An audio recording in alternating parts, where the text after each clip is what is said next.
마카베오기 상권 6장. 안티오코스 에피파네스가 죽다. 안티오코스 임금은 내륙의 여러 지방을 돌아다니다가 페르시아에 있는 엘리마이스라는 성읍이 은과 금이 많기로 유명하다는 말을 들었다. 그 성읍의 신전은 무척 부유하였다. 거기에는 마케도니아 임금 필리포스의 아들로서 그리스의 첫 임금이 된 알렉산드로스가 남겨놓은 금 방패와 가슴바지 갑옷과 무기도 있었다. 안티오코스는 그 성읍으로 가서 그곳을 점령하고 약탈하려 하였으나 그 계획이 성읍 주민들에게 알려지는 바람에 그렇게 할 수가 없었다. 그들이 그와 맞서 싸우니 오히려 그가 달아나게 되었다. 그는 크게 실망하며 그곳을 떠나 바빌론으로 향하였다. 그런데 어떤 사람이 페르시아로 안티오코스를 찾아와서 유다 땅으로 갔던 군대가 패배하였다고 보고하였다. 강력한 군대를 이끌고 앞장서 나아갔던 리시아스가 유다인들 앞에서 패배하여 도망치고 유다인들이 아군을 무찌르고 빼앗은 무기와 병사와 많은 전리품으로 더욱 강력해졌다는 것이다. 또 유다인들이 안티오코스가 예루살렘 제단 위에 세웠던 역겨운 것을 부수어 버리고 성소 둘레에 전처럼 높은 성벽을 쌓았으며 그의 성읍인 베추르에도 그렇게 하였다는 것이다. 이 말을 들은 임금은 깜짝 놀라 큰 충격을 받았다. 그리고 자기가 원하던 대로 일이 되지 않아 실망한 나머지 병이 들어 자리에 누웠다. 그는 계속되는 큰 실망 때문에 오랫동안 누워있다가 마침내 죽음이 닥치는 것을 느꼈다. 그래서 그는 자기 벗들을 모두 불러놓고 말하였다. 내 눈에서는 잠이 멀어지고 마음은 근심으로 무너져 내렸다네. 나는 마음속으로 이런 생각을 했네. 도대체 내가 이 무슨 역경에 빠졌단 말인가? 내가 이 무슨 물살에 휘말렸단 말인가? 권력을 떨칠 때에는 나도 쓸모있고 사랑받는 사람이었는데 내가 예루살렘에 끼친 불행이 이제 생각나네. 그곳에 있는 금은 기물들을 다 빼앗았을 뿐더러 까닭없이 유다 진민들을 없애버리려고 군대를 보냈던 거야. 그 때문에 나에게 불행이 닥쳤음을 깨달았네. 이제 나는 큰 실망을 안고 이국 땅에서 죽어가네. 그는 자기 벗들 가운데 하나인 필리포스를 불러 그에게 온 왕국을 맡겼다. 그리고 왕관과 자기 옷과 인장 반지를 주면서 자기 아들 안티오코스를 잘 이끌고 키워 임금이 되게 해달라고 하였다. 안티오코스 임금은 그곳에서 149년에 죽었다. 리시아스는 임금이 죽은 것을 알고 자기가 어릴 때부터 키워온 안티오코스 왕자를 그 둘을 이어 임금으로 세우고 이름을 에우파토스라고 하였다. 예루살렘 성체를 포위하다. 한편 성체에 있던 자들은 성소 주변에서 이스라엘인들을 가로막고 온갖 못된 짓을 꾀하며 이민족들을 지원하였다. 그래서 그들을 없애버리기로 작정한 유다는 그들을 포위하려고 온 백성을 불러 모았다. 이렇게 150년에 유다인들은 함께 모여 그들을 포위하였다. 유다는 투석기와 다른 공격기구들을 만들었다. 그런데 그들 가운데 몇 사람이 포위망을 뚫고 나아가자 이스라엘에서도 몇몇 사악한 자들이 그들과 합류하여 임금에게 가서 말하였다. 임금님께서는 언제까지 정의의 실행을 미루시면서 저희 형제들의 원수를 갚아주지 않으려 하십니까? 저희는 임금님의 아버지를 기꺼이 섬기고 그분의 말씀에 따라 살아왔으며 그분의 명령을 따랐습니다. 그 때문에 저희 종족이 성체를 포위하고 저희와 사이가 나빠졌습니다. 더구나 그들은 저희를 닥치는 대로 죽이고 저희 재산을 강탈하였습니다. 그들은 저희뿐 아니라 자기들과 경계를 이루는 모든 지역에까지 손을 뻗쳤습니다. 보십시오. 오늘도 그들은 예루살렘에 있는 성체를 점령하려고 진을 쳤습니다. 또한 성소와 베추르도 요새로 만들었습니다. 서둘러 그들을 먼저 막지 않으시면 그들은 이보다 더 큰 일을 저지를 것이며, 그렇게 되면 임금님께서도 그들을 제지하실 수 없을 것입니다. 벳츠카르야의 전투. 이 말을 듣고 임금은 화가 나서 자기 버신 군대 장수들과 기병대 장수들을 모두 불러 모았다.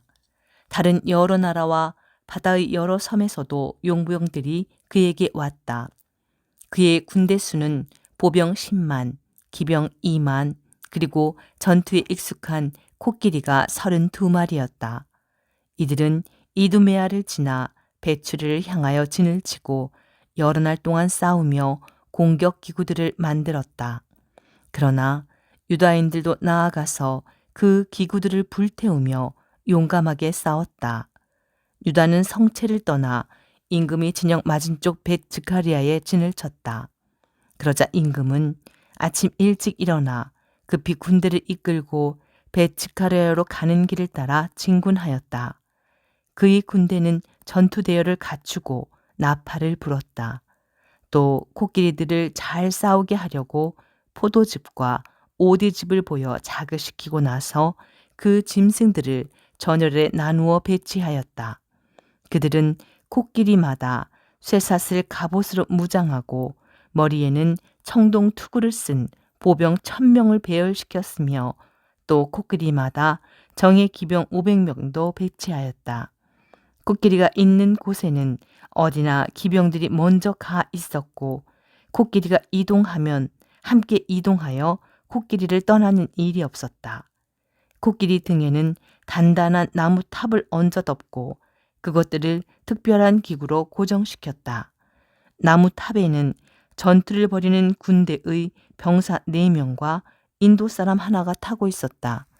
임금은 나머지 기병들을 군대의 양 날개 이쪽 저쪽에 배열하여 전열의 보호를 받으며 적을 혼란시키게 하였다. 태양이 금과 구리로 된 방패들을 비추니 타오르는 횃불처럼 산들이 번쩍였다. 임금의 군대가 일부는 높은 산에, 일부는 평지에 퍼져 당당하고 질서정연하게 전진하였다. 그 수많은 군사의 고함 소리와 행진 소리, 그리고 무기가 부딪히는 소리를 듣고 사람들은 모두 떨었다. 그 군대는 실로 매우 크고 강하였다. 그러나 유다와 그의 군대가 다가가 싸우자 임금의 군대에서 병사 600명이 쓰러졌다. 하우 아란이라고 하는 엘 아자르는 코끼리들 가운데 임금의 갑옷으로 무장하고 다른 어느 코끼리보다 큰 코끼리를 보고 거기에 임금이 타고 있으리라 여겼다. 그는 자기 백성을 구하고 제 이름을 영원히 남기기 위하여 목숨을 바치기로 하였다. 그가 용감하게 전열 한가운데로 뛰어들어 오른쪽과 왼쪽에 있는 자들을 쳐 죽이자 적이 양쪽으로 갈라졌다. 그는 코끼리 아래로 들어가 그것을 밑에서 찔러 죽였다. 그러나 코끼리가 자기를 덮치며 땅에 쓰러지는 바람에 그도 그 자리에서 죽었다. 유다인들은 임금의 군대가 강력하고 그 사기가 높은 것을 보고 그들에게서 물러났다. 베추르가 점령되고 시온이 포위되다. 임금의 군대 일부는 유다인들을 쫓아 예루살렘으로 올라오고 임금 자신은 유다 땅과 시온 산을 향하여 진을 쳤다. 그때에 그가 베추르 주민들과 화친을 맺자 그들이 성읍에서 나왔다. 이 땅에서 안식년을 지내느라고 양식이 없어서 더 이상 포위를 버티어낼 수 없었기 때문이다. 임금은 베추르를 점령하고 그곳을 지킬 수비대를 두었다. 그리고 여러 날 성수 앞에 진을 치고 그곳에 공격탑들과 공격기구들, 또 분화기와 투석기, 그리고 화살을 쏘는 기구와 돌팔매 도구를 가져다 놓았다. 유다인들도 공격 기구들이 대항하는 기구들을 만들어 여러 날 싸웠다. 그런데 그 해는 7째 해인데다가 유인족들에게서 유다로 피난온 이들이 남은 저장 식량까지 다 먹어버렸기 때문에 곳간에는 양식이 떨어졌다. 그리하여 굶주림을 더 이상 견딜 수 없게 되자 그들은 저마다 제 집으로 흩어져 가고 성소에는 몇 사람만 남았다. 안티오코스가 화친을 제의하다. 한편 리시아스는 이러한 보고를 들었다. 안티오코스 임금이 죽기 전에 필리포스에게서 자기 아들 안티오코스를 키워 임금으로 세우라고 분부하였는데 이 필리포스가 임금과 함께 출정하였던 군대를 이끌고 페르시아와 메디아에서 돌아와 정권을 잡으려고 한다는 것이었다. 그래서 리시아스는 급히 철군을 하기로 작정하고 임금과 군대 지휘관들과 병사들에게 말하였다. 우리는 날이 갈수록 약해지고 양식도 얼마 남지 않았을 뿐더러 우리가 포위하고 있는 저곳은 매우 튼튼합니다. 게다가 우리는 나라 일까지 수습해야 합니다. 그러니 이제 저 사람들과 화해하고 그들과 또 그들의 온 민족과 화친을 맺읍시다. 그리고 그들이 전처럼 자기들의 관습대로 살아가도록 해줍시다. 우리가 저들의 율법을 폐기하였기 때문에 저들이 화가 나서 이 모든 일을 한 것입니다. 이 제안이 임금과 장수들의 마음에 들었다. 그래서 임금은 유다인들에게 사람을 보내어 화친을 제의하고 유다인들은 그것을 받아들였다. 그리고 임금과 장수들이 그들에게서 맹세하자 마침내 그들이 요새에서 나왔다. 그러나 임금은 시온산으로 들어가 그곳의 요새를 보고는 자기가 맹세한 약속을 저버리고 그 둘레의 성벽을 헐어버리라고 명령하였다. 그리고 서둘러 그곳을 떠나 안티오키아로 돌아갔다. 그는 필리포스가 그 성읍을 장악한 것을 보고 그와 싸워 무력으로 그 성읍을 점령하였다.